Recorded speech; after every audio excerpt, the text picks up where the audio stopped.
This is a Film Stories original podcast.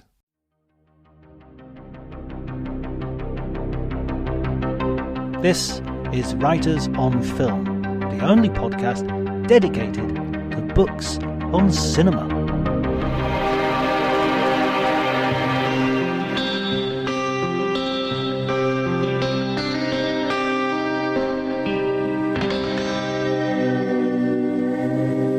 Hello everybody and welcome to Writers on Film. My name is John Bleasdale. I am a writer and film critic and also the author of the book Darkness Visible, the Cinema of Jonathan Glazer. And as part of our series on Jonathan Glazer, I am delighted to be joined by Tom Schoen, who has written a number of books, including the Nolan variations and a book about Martin Scorsese and a forthcoming book on the director Paul Greengrass, which is coming out in November. Thank you for joining me, Tom. Oh, pleasure to be here, as always. Well, I mean, there is going to be straight away a sort of bump in our ordinary conversation because the film that we are discussing of Jonathan Glazer's is his most recent and his darkest film, Zone of Interest, also the film for which he won the Oscar.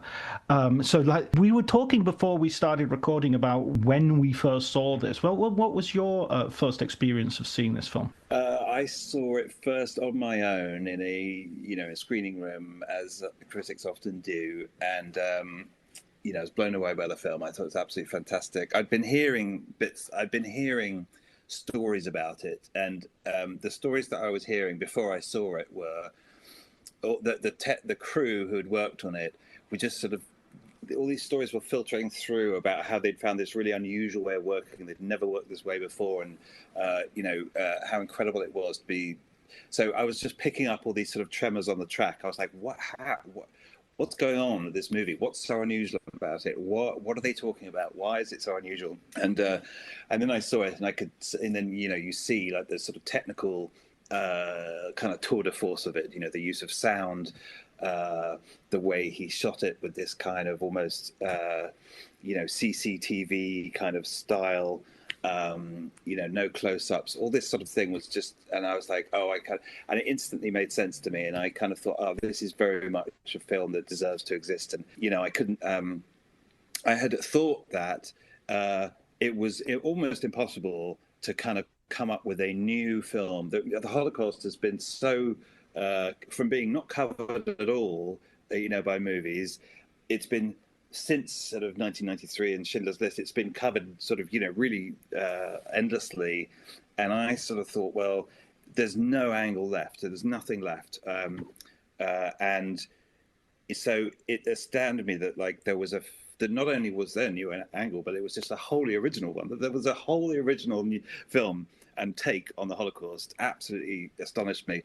But then the moment you see it, you're like, oh, of course, yeah, of course, of course, this this approach was, and it instantly fills its space, and becomes part of the conversation. And so it's once impossible to imagine before you see it, and then inevitable once you have seen it. It's kind of, which is a good definition of a kind of classic. It's just sort of it felt instantly familiar to me in the sense of what it was trying to do. And and then I faced the uphill struggle of trying to get my wife to see it, because I go to a lot of screenings on my own, and then try and get my friends and family along to films that I particularly like, but there was no combination of words there was no mood, there was no occasion that ever seemed right to sort of drag her along to see the Zone of Interest. I tried multiple times, multiple occasions, and somehow the moment was never quite right, for this film. And finally I did sort of subject her to it, and then she kind of emerged sort of ashen-faced, and as people do, it's an experience. I think that was partly one of the reasons why it was such a box office success, right? I mean, you really did, you came out of it, and, in the classic kind of Pauline Kael always used to say after she'd seen a movie, like, what just happened to me? And that's kind of the question, isn't it? Like, what just happened to me? What was that? Like that's really the only thing you can really say. Forget about good, bad, all the other things. What was that? And I just sort of afterwards, I remember getting really, really interested in like how they had shot it, and the sound guys, how they had gathered sound for it, and so on. So and I was listening to all sorts, all over the place. I was just really hungry for information about this thing because it just was something new under the sun. And so, yeah, I guess you could say I was pretty impressed by it. Ditto. I mean, I went to see it at the press screening in Cannes, so it was the very first showing of the film. It was Wow. Happened at the same time that the premiere was taking place in the Lumiere. I was in the Debussy with everybody, with all the critics, and you jammed in there. It's really, it's one of the hottest tickets of the festival. It was a pretty vintage year. It was the year that Anatomy of a Fall won the Palme d'Or. And we're all jammed in there. And halfway, I'm very impressed by the film. But I remember, I really have this vivid memory of halfway through the movie, thinking, almost getting sort of angry with the movie and thinking, kind of, how dare you use the Holocaust as as a way of showing off your nous, your filmmaking prowess, And then, as the film progressed, and specifically that very last section, which we'll come on to, I'm sure, I felt that actually answered that criticism and made me and resolved it for me. And then I walked out, and as is often the case, there was a huge buzz. There's a huge sound of people talking and arguing and discussing it and getting into it and everything. And I thought, nah, I just kind of want to go home. I just kind of want to sit with this for a while. I don't want to. I don't feel it's relevant to, or kind of, it's almost like it's not respectful to sit down and go, well, how do you feel this is compared to, Under the Skin, or compared to another Holocaust movie or something? It's just like, well, that's like going to Auschwitz and giving it a review on TripAdvisor. Oh God, yeah. Well, I mean, I definitely saw that. Some they did see it as a technical trick, and I seem to remember in the New York Times there was a piece. I think in America in particular, there's a lot of sensitivity around the Holocaust to the extent that sometimes it still feels like that sacred subject that, who dares tackle it, and you better have some damn good aesthetic kind of background to do it, and how dare you, and all that kind of stuff like that. There was more of that in the American press than there was in the British press, I seem to remember. And, I mean, the thing I kind of felt about it was that it was a solution to a problem, and it was a good solution to a problem.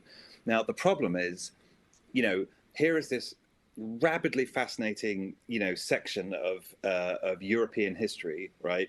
And the problem is that no film can be allowed to show a Nazi, particularly one who's connected with the death camps, in sympathetic fashion, meaning the protagonist of the film, the sort of central figure sort of taking us through. Now, the only reason that Schindler's List works, of course, is because Schindler has a change of heart, and it's sort of, that's the key difference. But, I'd sort of come at this, I'd spent a lot of time before I saw this film. I was actually looking at, there's a series of Gita Sereny books. She did, Austrian writer. She did a biography of Albert Speer, and she also did a book about, there's a child murderer. He did as well. Yeah, well, that too. Yeah. And she also did a book called Into That Darkness, I think it's called, which is about one of the commandants at Treblinka. And so I've been sort of reading these books and rereading them, thinking, is there anything to adapt here, like kind of for a screenplay? Is there any kind of way forward? And I sort of found through sort of trial and error that, there's a basic golden rule, which is that you cannot have a sympathetic, by which I mean, the moment you start to follow a character in a drama, and you start to care about that person's career ups and downs, or their romantic sort of ups and downs, as you do with kind of, many of the characters we see on screen, it feels absolutely blasphemous for a movie to do that with a Nazi in any way connected with the death camps, and for what feels like very good reason.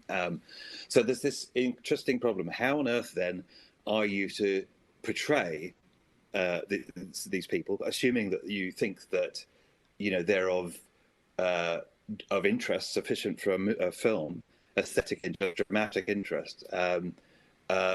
How on earth then do you approach them if you're not going to make them the sympathetic protagonist, which in a way the whole vocabulary of sort of Hollywood movie making exists to secure that basic sort of latch of sympathy, identification with that person we see there up on the screen.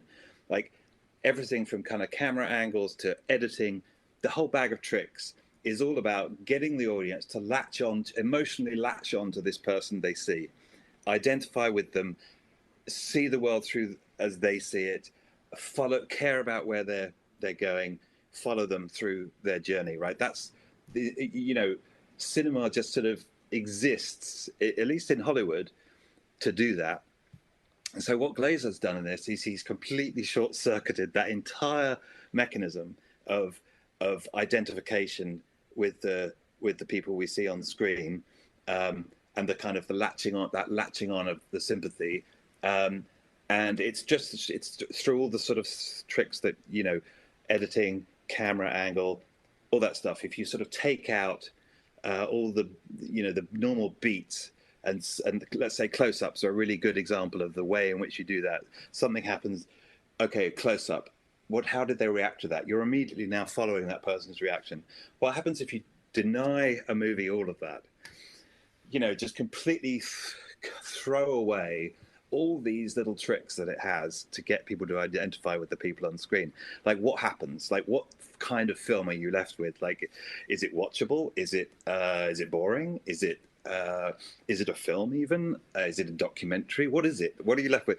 And the zone of interest gives us the answer to all those sort of questions. And it's sort of, so I see it as just a very elegant solution to like a problem that sort of bedeviled, the portrayal of these events, and you get hints of it in, Son of Saul, which was the movie that came out about the member of the Sonderkommando, who is, one of the Jews who are asked to clear away the bodies and that had a similar kind of formal rigor in that you only saw where he was directing his gaze, and of course, given his sort of position, that meant that he was always averting it from, the crimes that were going on, the perpetrators of those crimes, and he's just simply, if you like, putting one foot in front of the other and trying to get on with his business.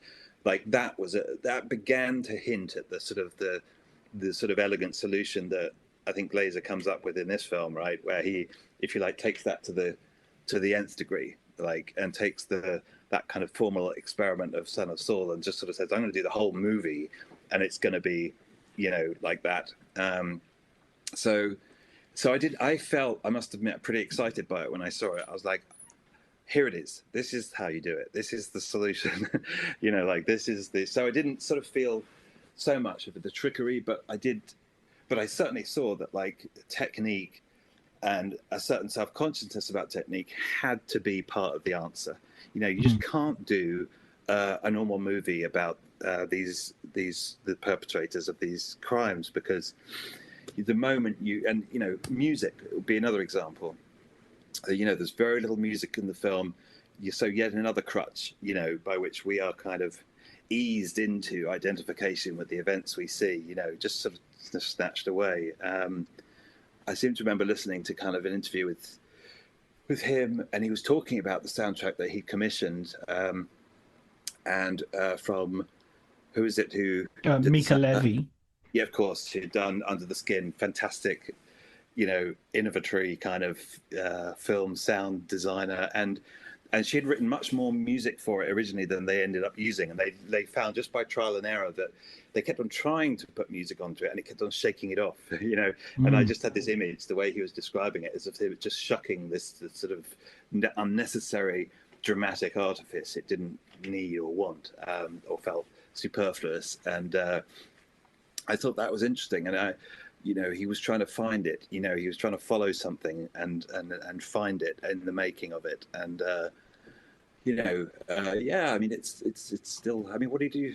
Hey, you know more, having written this book, about like kind of how there was. It seems like there was a fair amount of trial and error in the way that he came up with this sort of, you know, set technique. Like, it was sort of, he wasn't entirely sure, and he sort of found the film as he kind of went along. I mean, it's a sort of, you know, a bet, isn't it? Like, and you wonder whether it's going to sort of work out.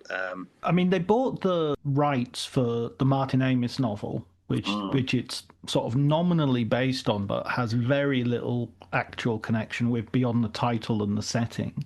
They bought the rights to that while the book was still in galleys, while it was still, before it was published. Jim Wilson, his producer.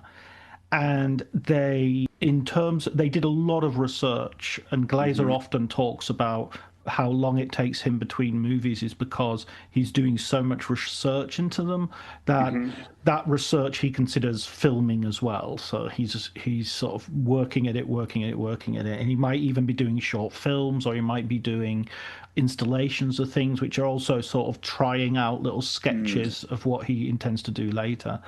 One of the main things that he changes with the book is he takes away all of which chimes perfectly with what you've just said. He takes away all the fictional furniture or veils. You know, in the original book, the characters all have names, so you can go, okay, that so and so doll is actually Rudolf Hoss, and in the film it's like, no, he's just Hoss. We just go back to the original names and the people.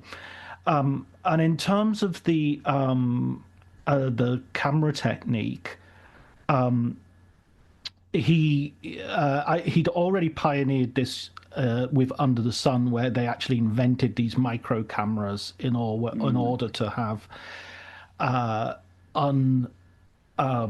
nothing stopping people from, you know, nothing impeding people from giving naturalistic performances, or even not knowing they were being filmed. You know, just Scarlett Johansson interacting with the public, and they wouldn't know they were interacting with Scarlett Johansson because she's in disguise and everything, and they could use that film and that footage and get those documentary-like sort of performances that were non-performances. Here, it was a bunch of actors. It was, you know, kids that they had cast and all the rest of it. But they felt that if they didn't have to keep coming and saying cut and coming in and changing makeup and stuff, they could basically set up the house and give them certain tasks to do during the day, and scenarios and whatnot, and then retreat to like a neighboring like van where they would be in basically like one of those outside broadcasting things that you'd have for sport with multiple screens, and they could just watch it play out. And if they needed to adjust something, they could, or send the postman there or what have you. And so the children didn't, you know, there would be a camera in the teepee in the garden. There would be a camera in the corners of the rooms. They would have these lenses, so they would pick up everything. Everything was being shot in 7K, which also takes away, and this is another sort of fictitious veneer that I feel you see with, you know, Schindler's List being in black and white, for instance. Or the soundtrack you talk about, everything is, the cinematography feels incredibly modern because it's digital. It's this very sharp, very focused. The focus has an incredible depth of field. So from the sort of something in the foreground, you know, the furniture in the foreground, to the wallpaper on the wall at the far side of the room, everything is in sharp focus, and that makes it feel incredibly immediate and modern. and kind of new. The characters are talking about how new the house is, how it's just been renovated. So you don't feel like you're watching something historical. You feel like the cinematic language is new. I mean, I think it was a bit of a tasteless comment, but it is a good one, where they said sort of "Big Brother in the Nazi house." Was one of the sort of comments that was on their sort of goals. You know, this is what we're going to do. I saw him recently in Bologna. I actually got the opportunity to meet him after I'd written the book, and he was doing a Q&A there, and someone was saying precisely the point you were making earlier about how this felt like a new way. And he made I thought it was a kind of a generous but also very intelligent response to the sort of the question which was, I couldn't do this without Schindler's List, because without Schindler's List, you wouldn't necessarily know what was going on behind the wall. Right. So in order for That's great. you to hear stuff and have the image in your head, you have to Yeah. have already seen the films that other people made, which allow me not to show it. Yeah. No, that's true. I mean, it's definitely. I mean, Spielberg, didn't he? He came out very, gallantly and proclaimed this was the sort of, the next sort of best film about the Holocaust since his own, film, which was a kind of a nice show of solidarity for like what he was doing. But I do sense that, in a sense, like the Zone of Interest is completely sort of overturning Schindler's List in the sense that. I know. Listen. I know there are a few people. I admire Spielberg's film just as much as anybody. It did, when I watched The Zone of Interest, it did make me kind of think again about the means by which Spielberg sort of secures sympathies in Schindler's List, and it actually makes me realize what a traditional movie it is, in the sense that it's pretty much in the vein of Lawrence of Arabia, like it's a sort of it's a movie. Billy Wilder was going to direct it. Yeah, it's a sort of movie about the change of heart in somebody who's in the enemy camp. In a sense, you don't want it. It's not a white savior movie exactly, but it kind of is of that type. That sort of genre, very beloved to Hollywood, Dance with Wolves, Lawrence of Arabia, Schindler's List. Where essentially somebody's in the camp of the enemy, so has a change of heart and goes over to the other side. Like that's a very classic sort of Hollywood move, journey, and I totally see that in 1993 it was the only film possible, about the subject, and it kind of comes very glancingly close to sort of what went on in Auschwitz, doesn't it? But it's in its own way too. It kind of averts its eyes at the very, you see some of the prisoners being kind of taken down those steps into one of the chambers, and that's it. Of the sort of machinery of death, we see very little, and so it's sort of in its own way. Averts its gaze, as probably is the only way it could. I still think that you can't go into the gas chamber. I've seen films that do it, and it doesn't feel right. It just doesn't feel a representation of that experience. I think you really have to go back to Shoah for that. That's sort of, but it's not.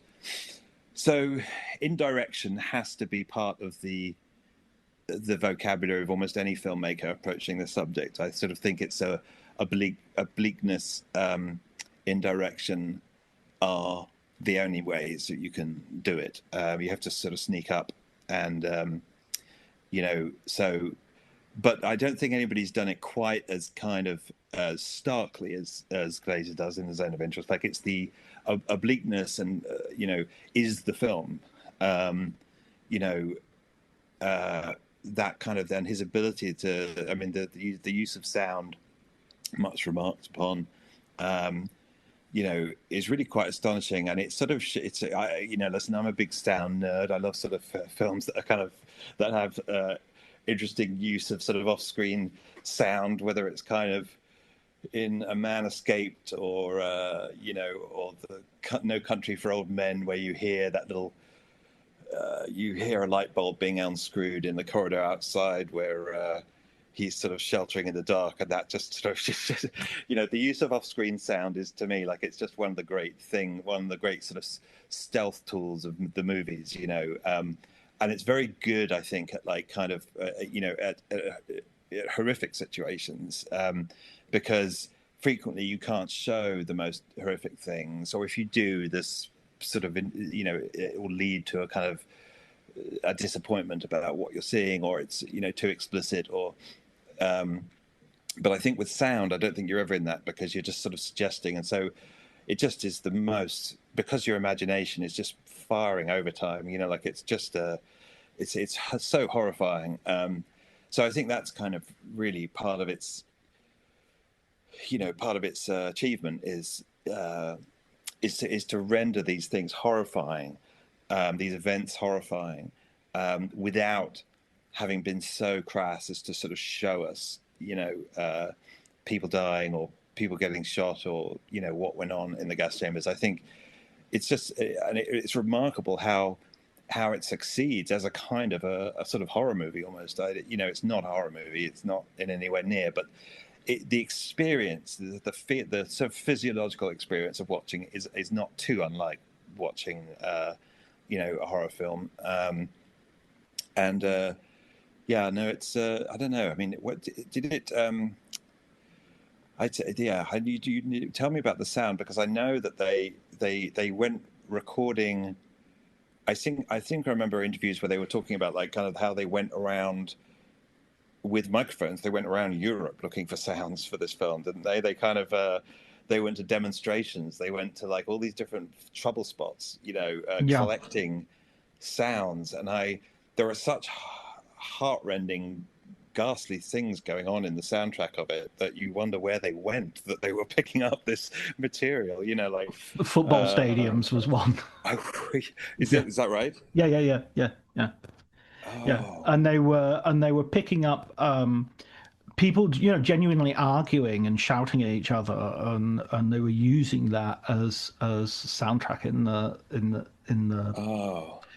in the thing. I mean, I don't know if there was scripted dialogue that they were putting in there and putting into the mix. I tend to think there was, because there are certain things where the actual what is being said in the camp, or what you're overhearing, refers back to stuff which you've seen. Where's the apple?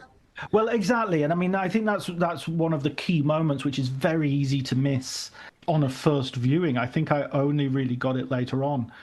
Because that, I mean, this is a film of almost, there are horrific absurdities in this film as well. There are bits of the film which, are almost tempting you to laugh. Because they're so absurd, seeing him in his ice cream cellar white suit, how it's almost too on the nose how white that suit is, in the midst of the, and again, I mean, it goes back a little bit to what you're saying about how you can't show.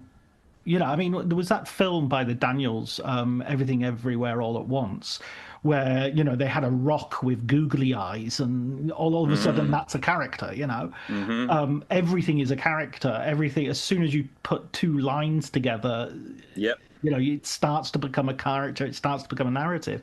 So, when he takes his children out to go fishing, and then he notices there's human remains in the river, and then it's raining as he's dragging them back on the boat, you can't help but feel, oh, poor Nazis, and they're being scrubbed in the bath, and the child is being reproved and is being said, "Oh, it won't kill you." And of course, it won't kill you. The it is the human remains of people who've been killed, Yeah, yeah, and yeah. the maid could very well end up being the ash that they scrub out as well. So it's I mean, it's just sort of, irony upon irony.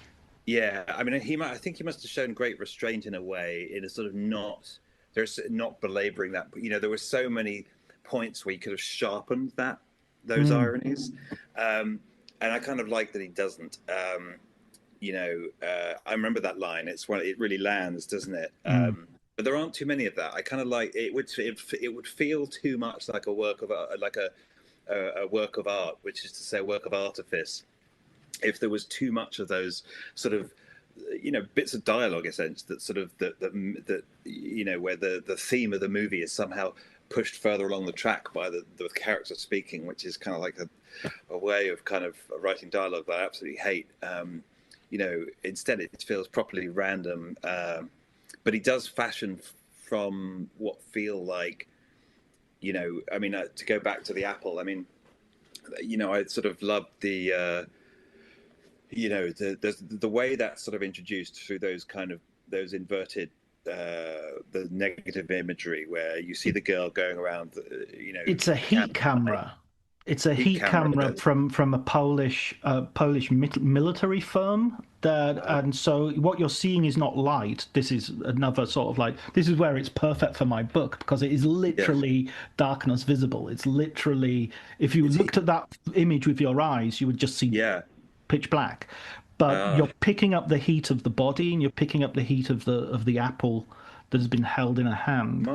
When I first started seeing those sequences in the movie, and this is kind of how kind of wonderfully warped, in a sense, the film is, I remember thinking, oh no, what fresh hell is this? Because I couldn't identify what was going on. All I could see was that there was something nocturnal, and it was something, there was some act of subterfuge going on. Somebody was trying to hide something. And I just thought, what nefarious evil is going on here? Now, in the kind of black is white kind of framework of the film, okay, what's going on here is kindness, right?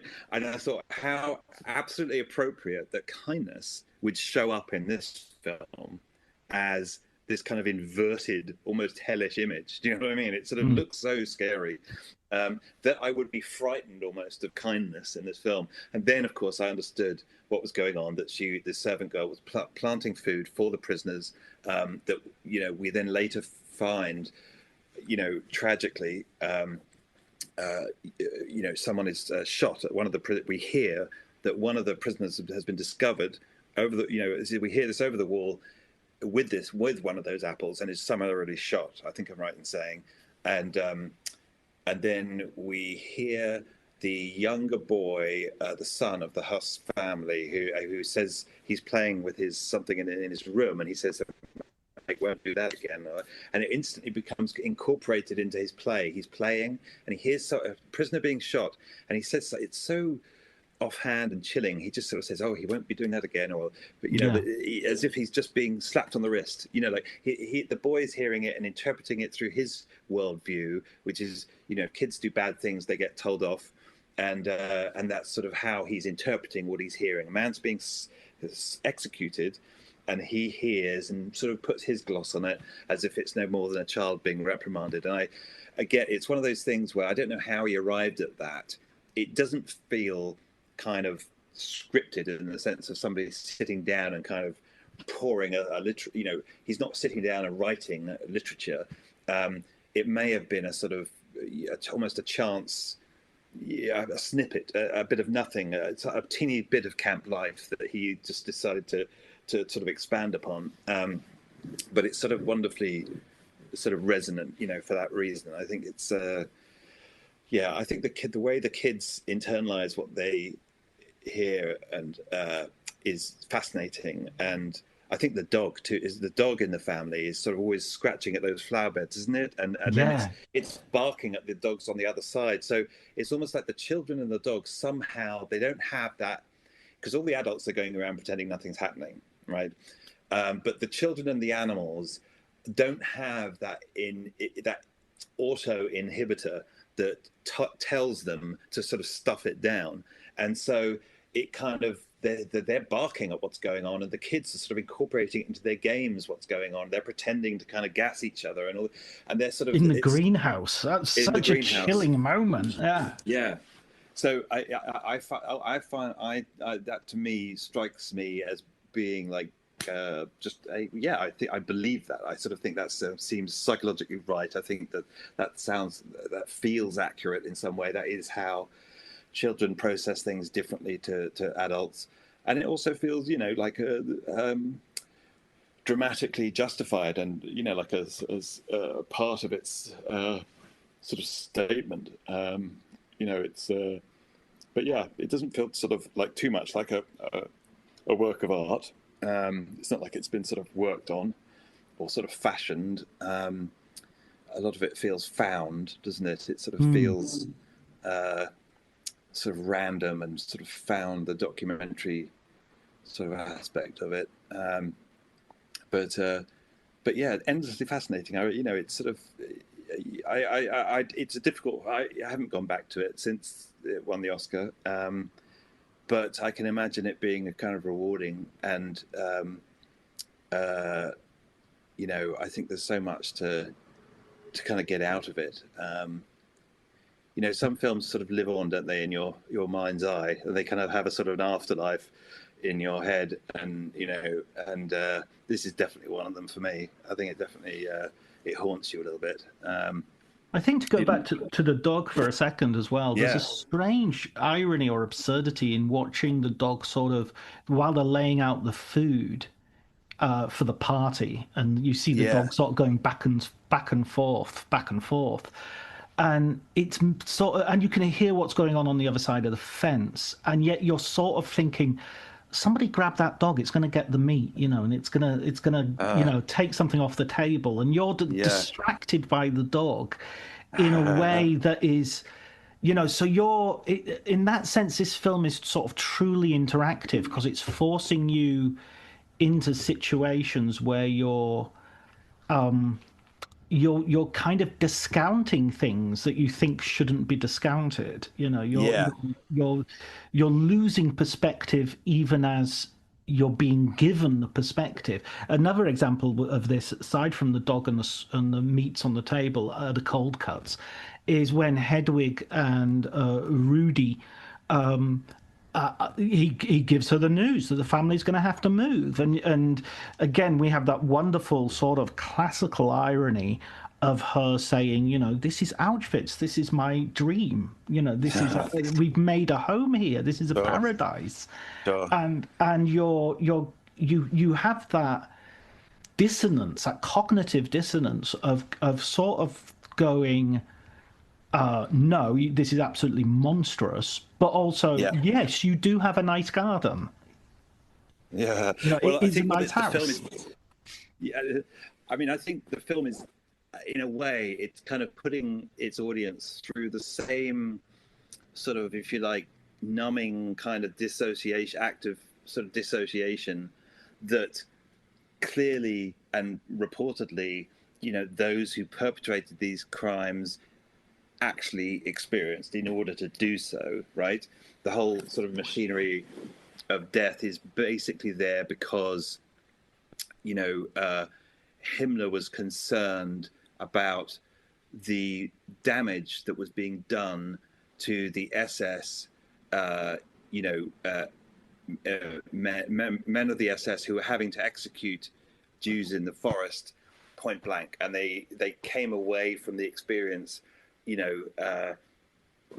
sort of shaken and unable to sort of do it again, or kind of, it took a while to acclimatize, and he was sort of trying to find a way to spare his precious SS the trauma of mass execution, and so hence the death cap. That's where and why the death camps originated, and so they're essentially, the whole sort of machinery of them is about allowing the perpetrators to not feel that they are in fact perpetrating these crimes. So even the people clearing up the corpses are are Jews. That everything is about, you know, allowing it to you know, people to kind of be in the process of committing these crimes without feeling that they are, and softening that, you know, that weight. And in much the same way that today, you know, you have drone operators who are killing remotely, and the technology is allowing them to not feel guilty of murdering a person who otherwise is being quite intimately observed, you know, and you know, and it's sort of, or again, the person that kind of presses the button that launches the nuclear bomb. Like, there's all these sort of ways of, you know, blocking the person from the otherwise crushing guilt that they would feel. And I think kind of what, you know, Glazer's doing in The Zone of Interest is he's allowing us to feel that dissociation, you know, as an audience, because that's what the experience of watching the movie is. It's a sort of visceral sense of disconnect between what we're seeing and then what we know is going on, where to the point where we almost have to remind ourselves of what's going on. But we see how all too easy it is to start worrying about the dog taking the cold cuts from the table, or to be concerned about, you know, the fact that he's just got the promotion and how's she going to deal with it, and you know, mother's visiting. Yeah, exactly right. And you think, oh no, this is. I believe on some level, I believe this is how it might have felt, how one might go about these things. Is, you know, only if you experience that. So that's maybe why it's so chilling, or why it's really a kind of a horror movie in a sense. It's sort of like, what could be more chilling than to sort of feel that, or be given a glimpse of what that might feel like.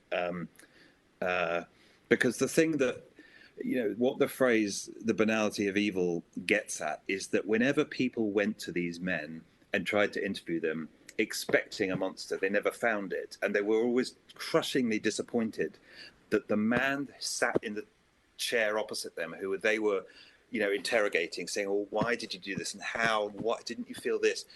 They didn't feel in any way like they were kind of. They didn't seem evil. Quote, open quote, close quote.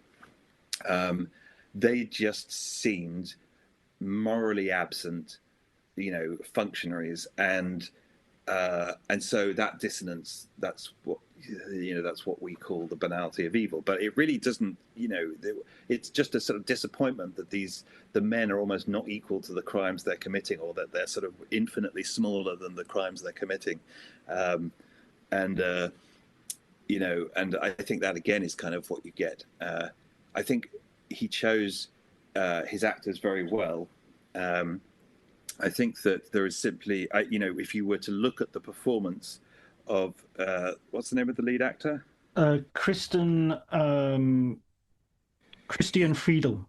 Okay, if you were to look at that performance out of context and say, and just give it to a bunch of film students and said, what kind of man is this? There's not a single thing in that performance that betrays that this is a wicked man. Like there's not a harsh edge on him. He's very sort of soft featured. He's very kind of soft spoken, and the way he plays him betrays zero knowledge of, you know, the evil being sort of perpetrated. You even feel sorry for him sometimes, you know, when he phones his wife late at night to say how happy he is he's coming home, and she's like, "Is that it? Can I go to bed now?" You know, she's not.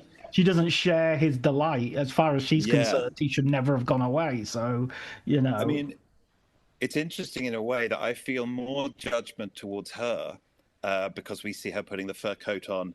We know where that's come from. And that somehow seems crueler than he does. But then, of course, we're not seeing where he spends his days. So there's a, you know, it's an unfair comparison. But I felt definitely in reviews and watching it that there's more opprobrium sort of leveled at Huller than at him. If a man does something evil, watch out the woman standing near him, because she's going to get it, you know, Sonia Sutcliffe style. Definitely. But I definitely admire his performance for being so utterly in his own head blameless. It's very hard. Especially for a German to play that. I think the temptation would be to telegraph, to sort of signal that you get it, right? The very least I can do is play this guy like the most wicked of fiends, and it takes a certain kind of bravery to just not even go there the slightest bit, and I think the same actually is true of her too. I think that it's kind of clean performance in that regard. I don't think she's ever kind of inviting us to kind of, to hate this woman. She just seems lost to us, I think both of them. I mean, it's interesting that the movie is never boring because, the level of identification we have with them it's a different kind. It's definitely not, as I say, traditional Hollywood identification, like, oh, I hope he gets the job, or whatever it is. It's much more a little bit like watching. Did he say this? Like, it's like watching insects in a glass cage. Like, you're just watching these creatures go about their business, and it's actually kind of fascinating how they're building this nest. But you're not. They don't seem humanly all there. Let's say, and there's something. It could be like they could be a species of animal or something. I know that's a terrible thing to say. They're humans, and of course that's part of it. But what I mean is there's something very distant about the way that we're watching them. Sort of, and yet it's never boring for that. That's perhaps the other thing to point out is that even though there's this queasy sort of mixture of detachment and at times a kind of sympathy. Incidental almost, and yet it's never boring. I think that's kind of quite something, and also it's never showing us anything. So, and all we're seeing is flowers and gardening and meetings around a table. I mean, what's quite funny, I think, is, funny. That's the wrong word, obviously, but yeah, I think there's definitely this agenda to collapse the them and the us, the then and the now. So a German actor might think, well, we're not all Nazis, and Jonathan Glazer wants to say, we kind of all are, Right. We're all potentially Nazis. Well, that's why it's so interesting that he chose those white uniforms, because, he gets away from all the normal visual motives that sort of say, oh, this is a Nazi, which are the kind of grey and black uniforms. He gives us things we haven't even seen before. I've never even seen those white uniforms before. I know that they were worn. I've certainly never seen them, except, of course, where sometimes you see movies where they're kind of in a snowscape. That's different. So he sort of defamiliarizes all the normal sort of easy access points by which you kind of go, oh, Nazis. And I think you're absolutely right. Like, to me, I didn't spend too much time. I think we've sort of, I was immediately seeing. I saw it not too long after I'd seen Oppenheimer, and not too long after I'd seen Killers of the Flower Moon, and I was struck by the fact that we had. I was thinking about the fact that all those movies are to some extent about genocide, and had these sort of different ways of sort of approaching it, but there were some similarities too. I mean, with the Oppenheimer movie.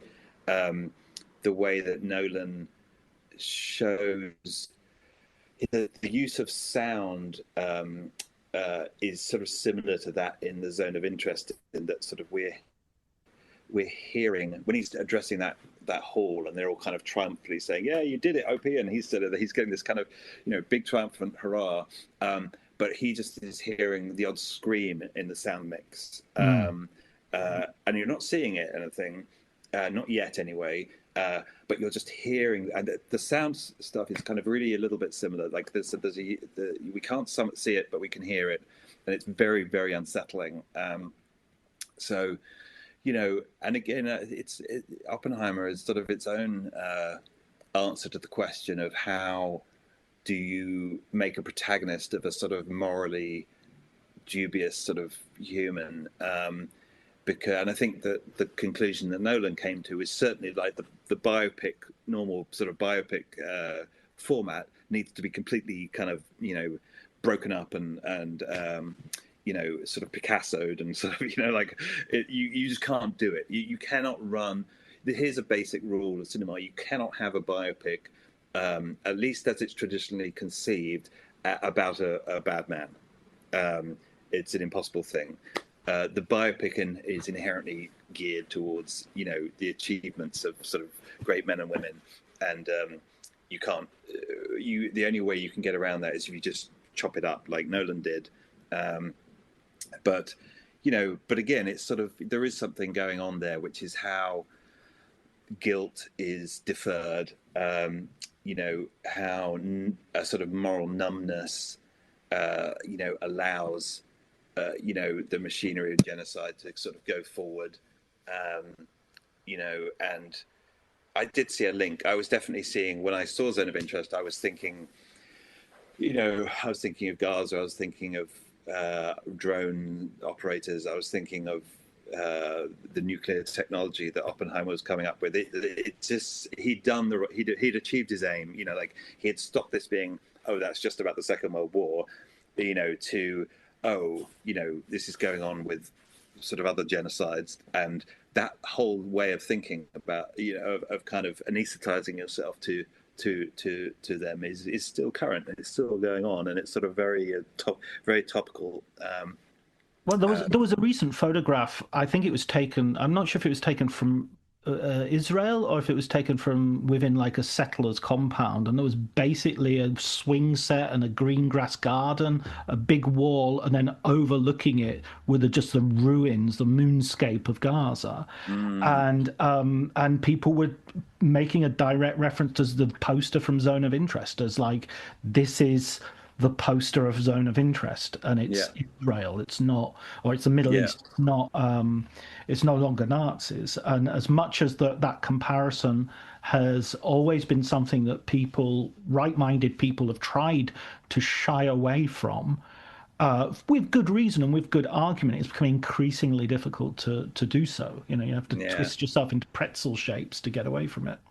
Definitely. I mean, I think there's a generation has come along, a younger generation who, if you like, haven't grown up in the shadow of the Second World War, as we were.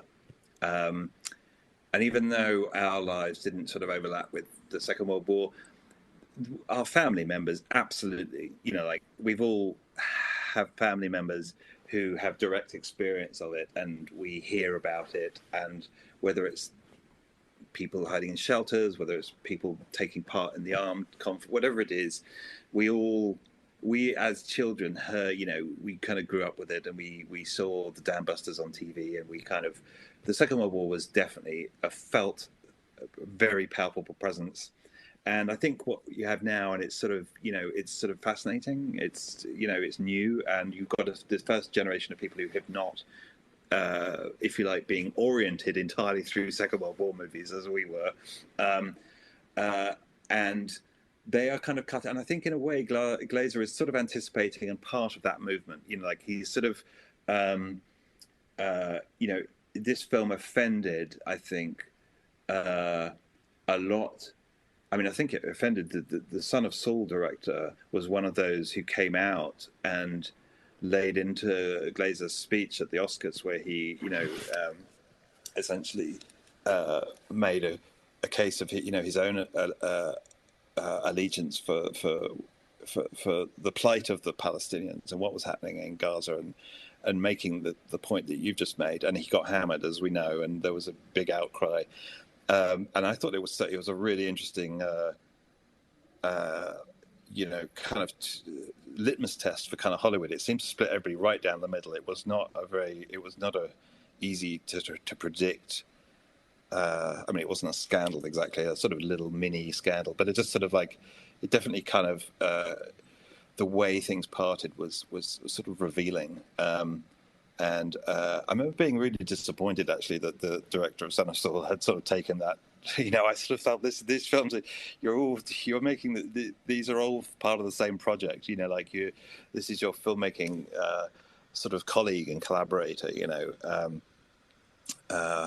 But I do think, yeah, Glazer is sort of, and this film is sort of part of this slightly, it's the sort of, I don't quite know what the pivot point would be, but I do think that Gaza is a sort of big pivot point. I think there is sort of the way that the Holocaust, was thought about before, and then there's the way it's being kind of contextualized now. And the zone of interest is definitely a part of that. And it seems to be the part that's pointing forward into the future. It does not feel like it belongs to the past. It feels part of a kind of future conversation about what's going on. So it's quite, in that sense, it's really quite, in that sense, it's quite avant-garde. I mean, in yeah, that. absolutely.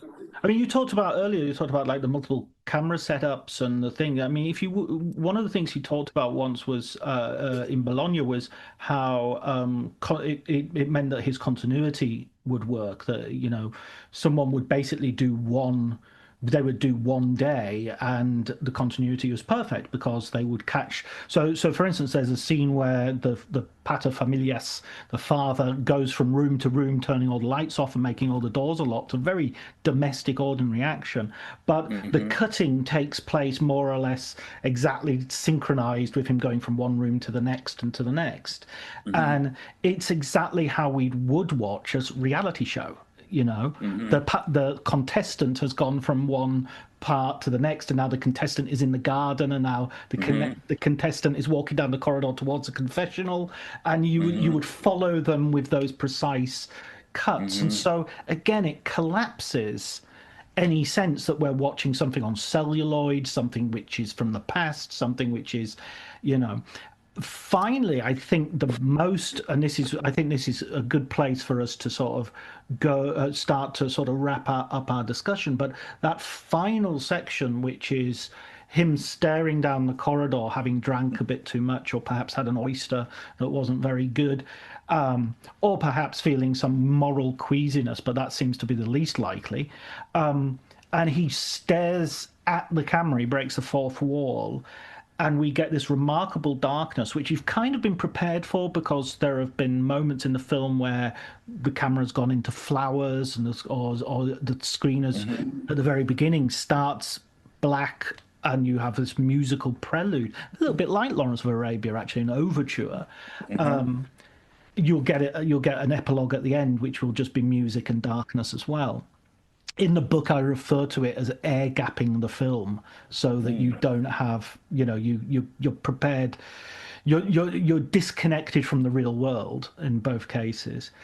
And then you go to the present day Auschwitz, and this was where, for me, it won the argument I had been having with myself, because it was saying this isn't a dramatization of the past. This is a action of the present, which is analogous to these women, no more important, no less important than these women cleaning and preserving the artifacts.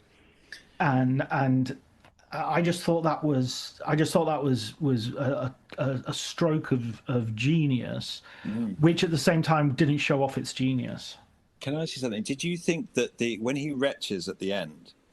Because I must admit, I took that as moral. When I took that as a sign of his guilt, I thought that's what that is. Because I remember him reading about him. He was impressed by Joshua Oppenheimer's The Act of Killing, and in that movie, you have one of the torturers who's been showing off all these places and techniques where he used to kind of strangle and kill and garrote his victims. And he's been as happy as Larry doing little dances, all the rest of it. And then at the very end of that movie, walking around another of these kind of killing sites, he suddenly is overcome with a grotesque series of convulsive retches that it's almost, I take it to be, that he's blocked out these acts as forcefully as any human can in order to sort of carry on with his life. His body is rebelling. Like the mind can suppress do amazing things at denial and oppression, and just sort of blocking all these things out, but your body does not. Yeah, And the I kind return of of the repressed. and I sort of think that that's kind of what we're seeing, when he's retching at the end of the zone of interest, that like, his body is registering what his mind and conscience cannot. So I don't know. It's interesting to see, is that, I mean, I didn't think that was a bad oyster. I sort of thought that's him being, kind of, it was interesting. I mean, and it probably is too. I mean, as far as I know, that's his invention. That's kind of not him, I don't think there's anything like that in the Hess memoir. The opposite, in fact. It's sort of stunningly blank. So I think like that's sort of Glazer, putting something into it. That definitely happens. There are loads of things in like, for instance, the film opens with Hoss's birthday, and his birthday's in December. So the fact that they've moved it to the summer to give it colors and lights and the garden and everything is an example. Another example would be like many camp command. It goes a little bit with this Hannah Arendt idea of the banality of evil, which we were talking about earlier. A lot of these camp commanders and higher ups were encouraged, to the point of it being kind of a job requirement, to be very brutal, like themselves personally, to murder people with their own hands, to get blood on their shoes. And the idea was they would build up a reputation of like, we're all Nazis, but Jesus, this guy, did you hear what he did yesterday?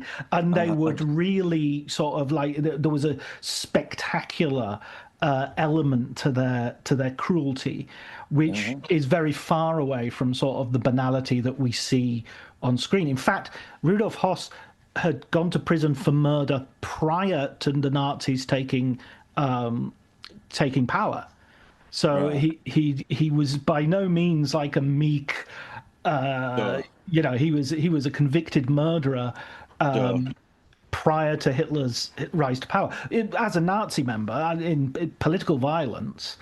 But so interesting. There is a sort of thumb on the scale with a very clear sort of reasoning to why you would put the thumb on the scale, because the reality actually runs towards the cliche. And if you're wanting to get away from the cliche, he wants to have he doesn't want to have Auschwitz in the winter, because that's how we always think of it. But Polish summers are nice and warm and hot, Sure. I think in England, especially, we think of Poland as being a wintry place. It's not. Yeah. You get better summers than you do in England. Yeah. Well, it's like the uniforms. It's just part of this defamiliarizing tactic. Right. Like, taking us away from all the kind of familiar signposts that sort of tell us how to feel and what to think about what we're seeing. But it's that's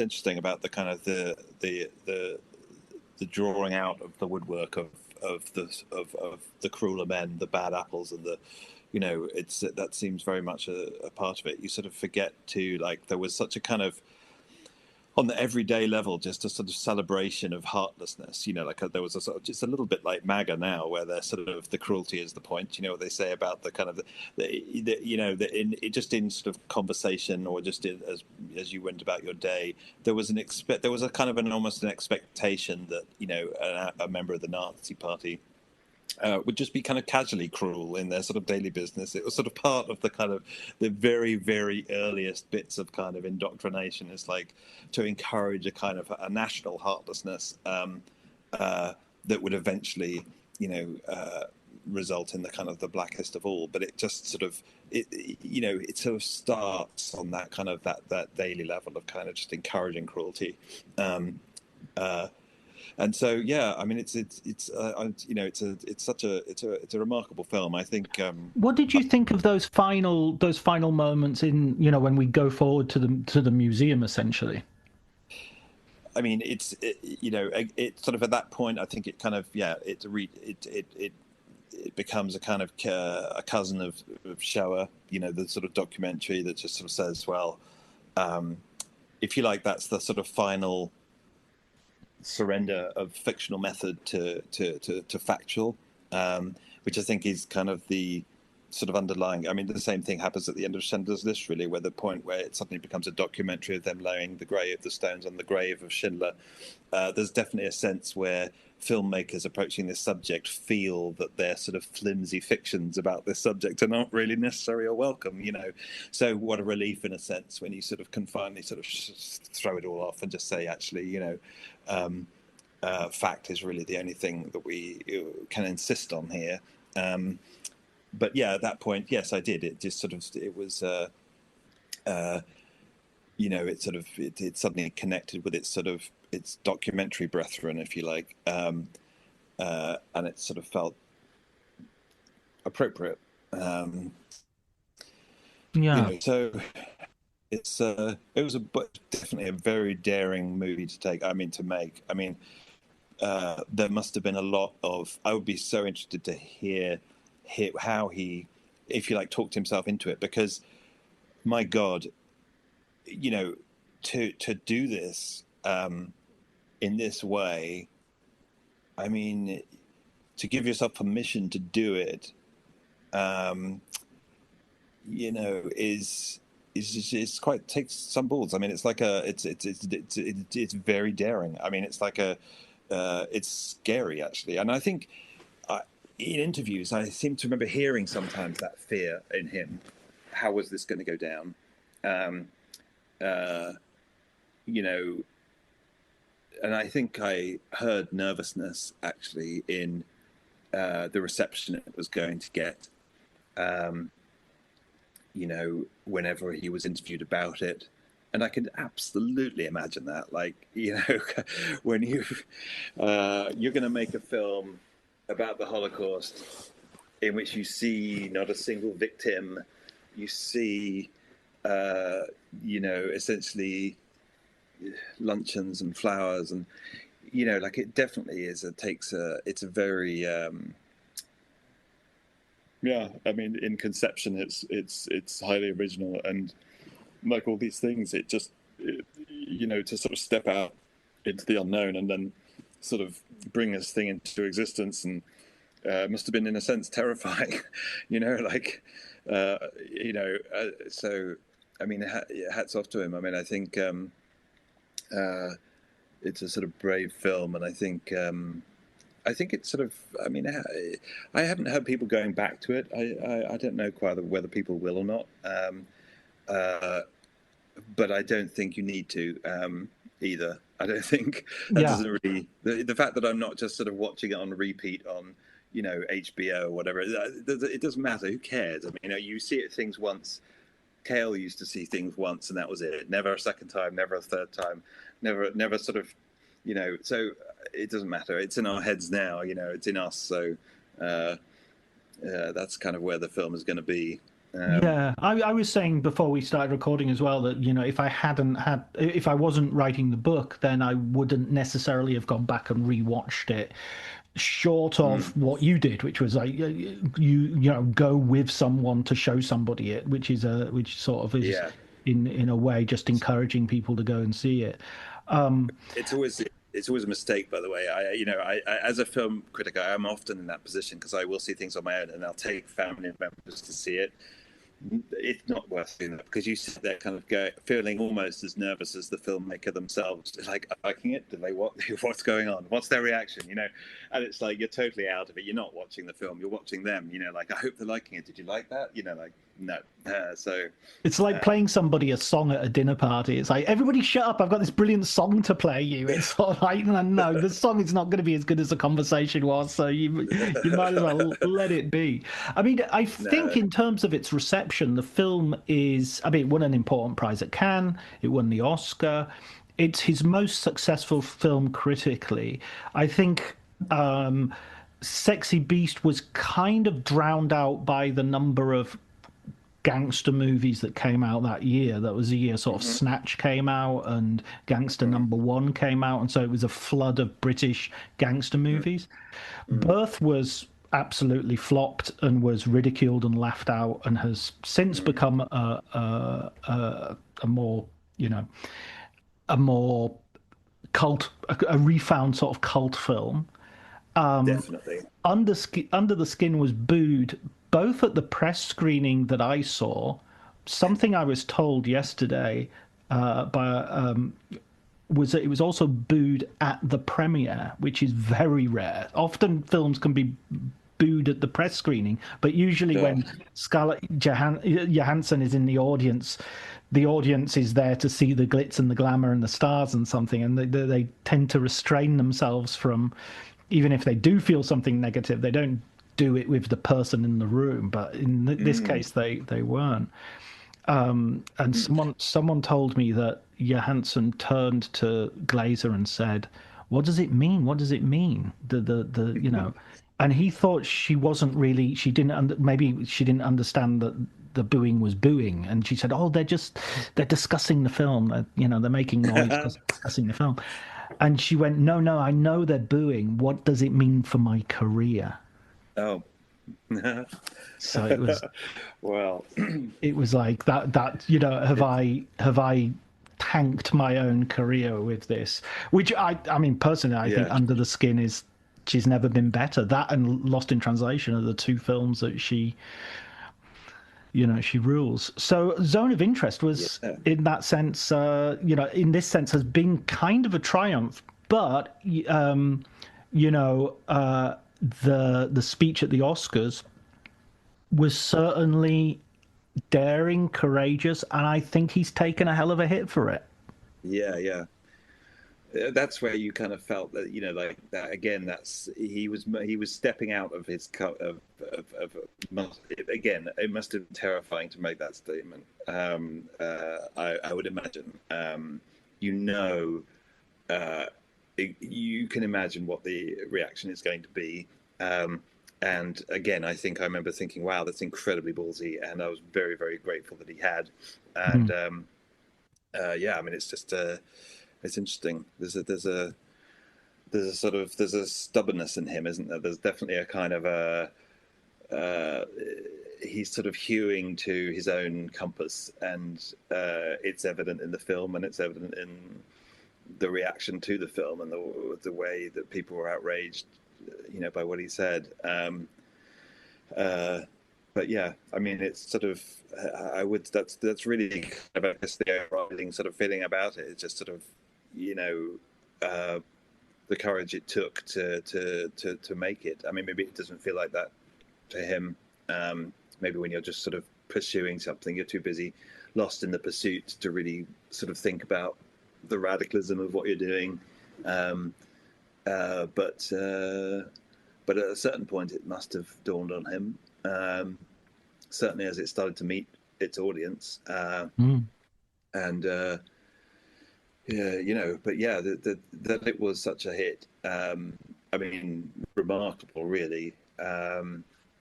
But I think it's just partly it was something new. I mean, the experience of watching it is unlike that of watching any movie that you've seen.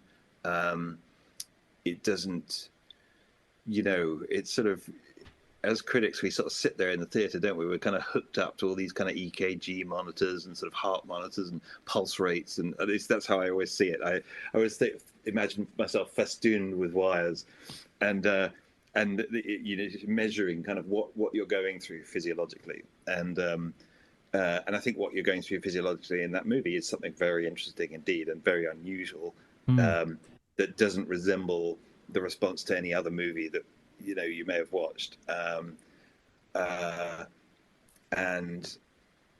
that experience of kind of wild dissociation under which kind of evil acts proliferate is really unsettling, and and you get a kind of glimpse of what that feels like in the film, and and it's probably it's sort of true, it's properly and chilling, really the experience of the movie. Not in the slightest, there's no warmth to it. There's no sympathy in it. It's quite sort of pitiless, it sounds unwatchable, and then yet, I was riveted. It's a paradox. I mean, it has all the recipes of being a kind of an unwatchable kind of art house experiment that somehow cleaved to some kind of psychological reality. Like I keep coming back to this. I really think it's after something. I don't think it's just technique. I think he's trying to distill the sensibility, the fear, the interior life of the men and women who committed these crimes. And it's bizarre because all he's doing is observing their kind of outside, their exteriors, and he's not making the slightest attempt to kind of get at their insides in the normal way that Hollywood movies do. But somehow the sort of the ambiance of the entire film somehow gives you an idea of what their interiors might feel like, might kind of look like and sound like. And from that kind of pink glow, to the furnaces, to that sort of terrible sort of rumble that you hear, which isn't apparently the furnaces. It's in fact just the sound of the camp, which, as Auschwitz was vast, a town essentially. The amount of electricity it used was sort of easily equal to sort of several small towns, and so really what you're hearing is kind of just the sound of a city. Yeah. That rumble, that kind of, it's the sound of a city at work, and it's a terrible city. I mean, but it's a city, and but yeah, the architecture of the movie, the sounds, the ambience of it, I think they're all giving us a sense of the sort of interiors of these people. There's final question I wanted to ask you, Tom, is Jonathan Glazer's made 4 films in the course of some 20, 24, 25 years. Maybe a little bit less. Is it 2000 Sexy Beast? I think it is 2000. Yeah. And so 4 films, not by any means as many as Guy Ritchie or some other contemporary filmmakers, Danny Boyle, British filmmakers. And yet, to my mind, I don't think there is anyone in Britain making films at that level of,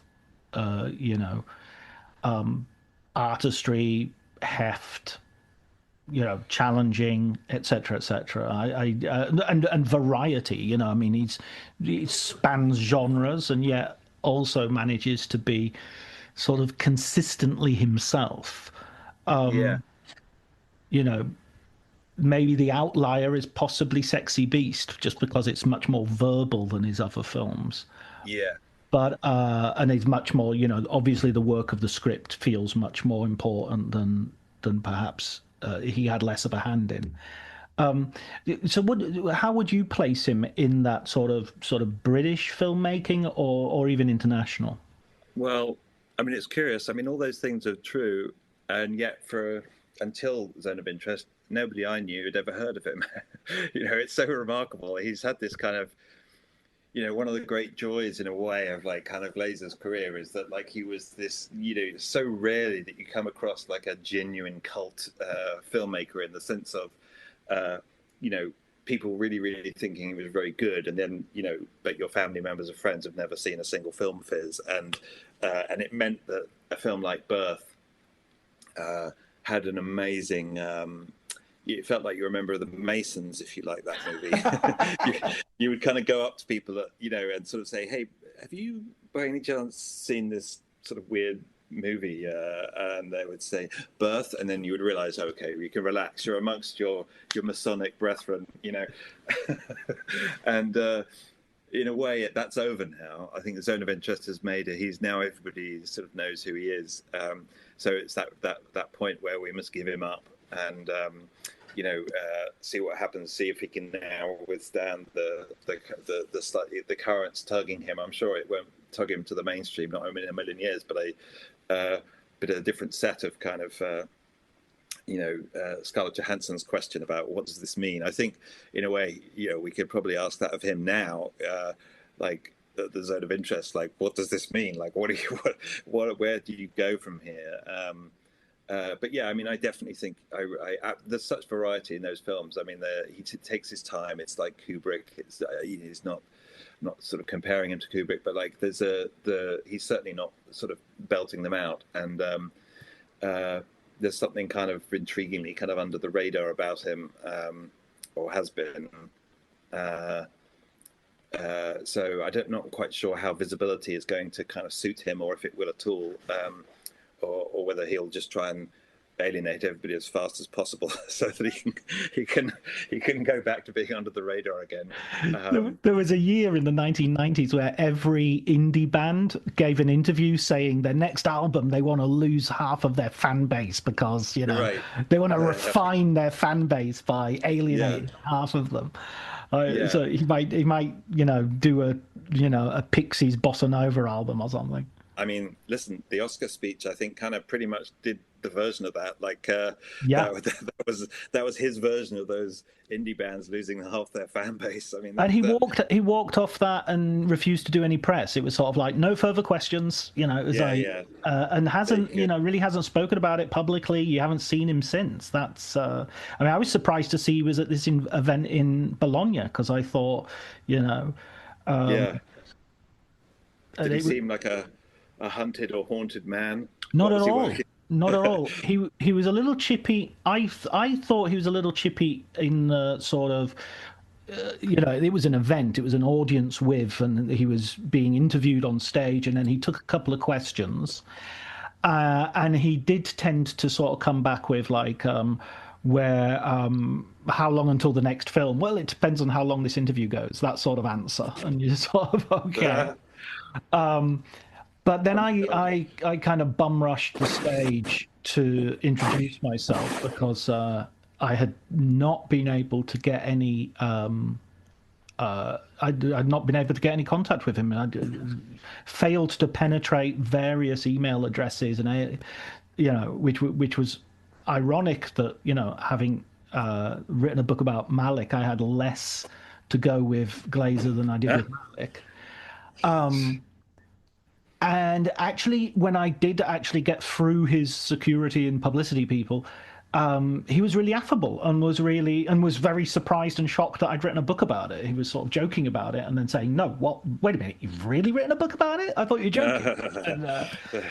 and he seemed very surprised and also pleased, and we left it on good terms. So I'm sending him a copy, and let's hope. At a certain point, it would be nice if someone appreciates your work, etc. But and is taken seriously. But there's only so much we can control. Yeah, I mean that's I think the ultimate compliment, isn't it? It's not you're not trying to kind of raise his tomato meter by a few percentage points. It's through the depth of everybody wants to be taken seriously, like they want to be engaged with on a kind of on a deeper level than just thumbs up, thumbs down, and so I can only think that your book does that for him. Let's hope so. Well, thank you so much, Tom, for taking the time to talk to me, and I look forward to talking to you again in November when you have your new book about Paul Greengrass is going to hit the shelves. Oh, definitely. Let's talk again in November. Can't wait. Brilliant. Take care, Tom. All right. Thanks, John.